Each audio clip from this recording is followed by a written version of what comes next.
হেইতে ভাইরাল, সবাই জানছে উনি কুত্তা হয়েছে। তো কি হয়েছে এখন? তুই কি সবাই এটা জানার পর তুই যদি সুযোগ দেস সবাই, তাহলে তুই কুত্তার গায়ে সবাই একবার একবার ফেসাব করবো। তুই যদি সুযোগ দেস, তুই যেন ভাইরালে হইছ, এবার এই সুযোগটাও দে। জাপানে এক যুবক মানুষ, সে 12 লক্ষ টাকা খরচ করে এমন একটা অত্যাধুনিক মানে কোম্পানিকে অর্ডার দিয়া পোশাক বানাইছে।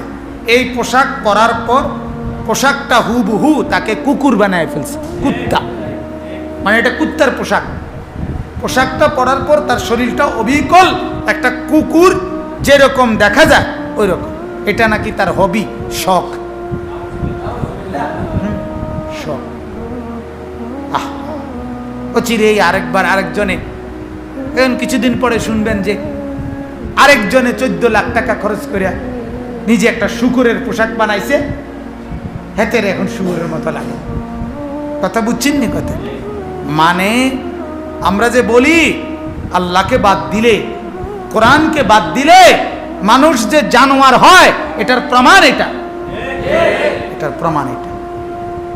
তার মেজাজ এটা হইছে যে মানুষের চাইতে কুত্তার আকৃতি সুন্দর, এজন্য 12 লক্ষ টাকা খরচ করে পোশাক বানাইয়া নিজের কুত্তা বানাইয়া লাইছে।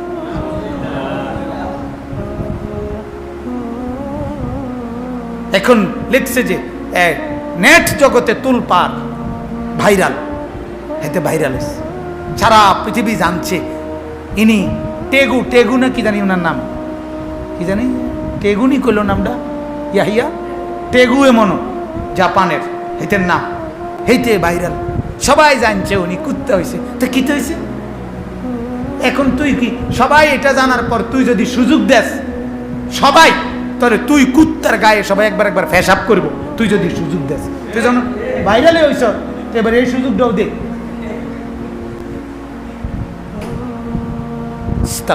ইসলামের